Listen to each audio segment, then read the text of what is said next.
मैं लाना ना खा लो लाड़ दा खाली दादा लाड़ खाई दो वो खा जाओ तू दो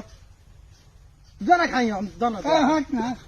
जो नहीं जाते तो बना लो ना खा जाए अब तो राणा तुम टोल दे यार टोल जा तो राणा के बाबा का राणा तुम टोल कर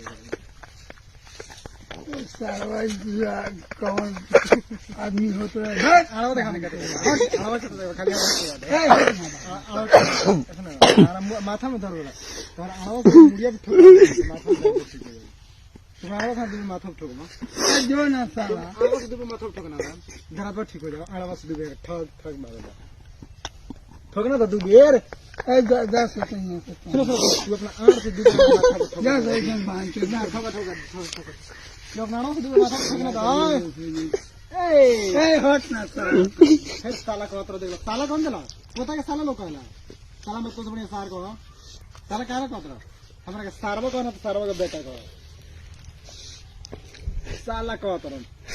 तू अपना आड़वा से दू बना माथा पर ठोकबा एगो बंगाई गाड़वा से बंगारी माथा बंगारी गाड़वा से दंगारी माथा दादा ठीक हो ठोका ना ए हटबे की ना ठोकबा कि ना ठोकबा दा नाड़ दा आड़ा नाड़वा केने मारवा बस भाई मौगा तो और सोचे तो हम आड़ छिया सब